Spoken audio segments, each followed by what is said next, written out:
Engine ice protection is provided by heating the engine nose cowls. Each engine provides its own hot air for anti-icing. Hot air is bled from the HP stage of the engine being heated.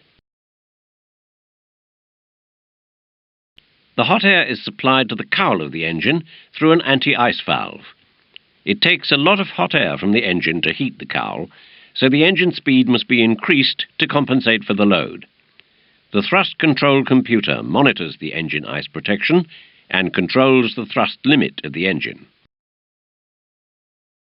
If the outside temperature is below 8 degrees centigrade and there's visible moisture in the air, such as clouds or fog, then expect icing conditions.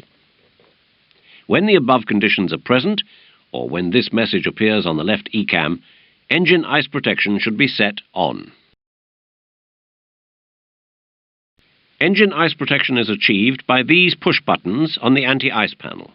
There's a control for each engine. Let's set Engine 1 anti-ice on.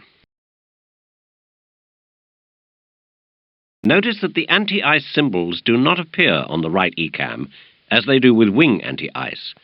The only ECAM indication of engine ice protection is the message on the left ECAM. The engine ice protection test procedure is carried out if it's the first flight of the day or engine anti-ice will be needed. The test is carried out on the ground and should show if there will be a problem when engine ice protection is applied.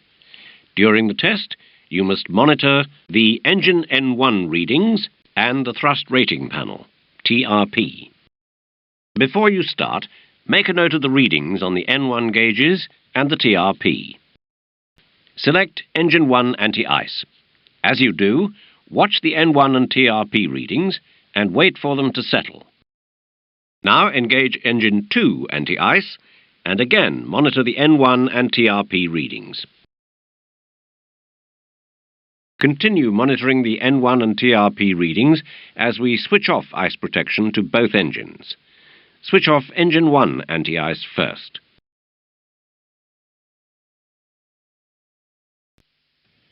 Observe that Engine 1 parameters decrease to their previous level.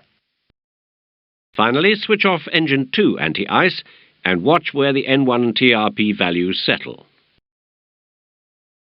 Now, with no engine ice protection on, the N1 and TRP values should return to where they were before the test was started.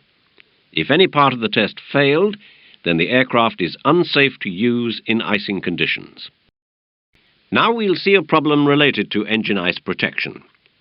Engage ice protection for Engine 1.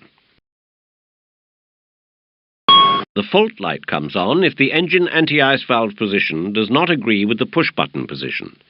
The ECAM reminds you to avoid icing conditions. There's another situation when engine ice protection is running and it's decided to turn it off. Switch Engine 1 ice protection off now to see the fault. Again, the valve position does not agree with the push button, so the fault light shows. In this case, the valve cannot be closed and remains open. If the electric power to the valve is lost, the valve will again remain open.